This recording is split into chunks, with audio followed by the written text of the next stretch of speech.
বলতে আজকে খুশি হচ্ছে আমরা অনেক বছর পর প্রায় 15 বছর পর আমরা কৈলাসহরে পদ্মজং ফুটবল হবে এই আশা নিয়েই আমরা 2025-এর শেষ দিনে আমরা বৈঠকে বসেছি।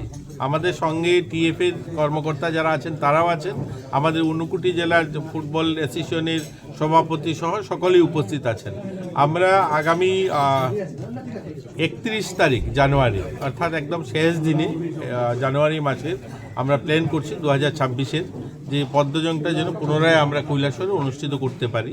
তার জন্য আজকে প্রথম বৈঠক আজকে আমাদের এখানে, এবং আমাদের জেলা শাসক সহ টিএফের কর্মকর্তা এবং আমরা কৈলাসহরের সকল স্তরে যারা ফুটবল প্রেমী মানুষরা আছেন, ক্রীড়া প্রেমী মানুষ যারা আছেন, সকলকে নিয়ে আমরা আজ বসছি।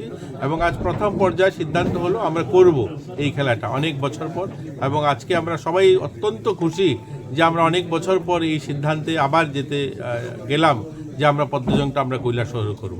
দেখুন, আগে যেভাবে হতো, আগে যেভাবে আপনারা দেখতেন এখানে অরুণাচল, মণিপুর, মিজোরাম বা আমাদের পার্শ্ববর্তী রাজ্য ওয়েস্ট বেঙ্গল বা অন্যান্য রাজ্য থেকে আসতো, আর বাংলাদেশ থেকেও আসতো, কিন্তু এবার বাংলাদেশে যেহেতু নির্বাচন বা একটা পলিটিক্যাল ইস্যু রয়েছে সেখান থেকে হয়তো আসবে না।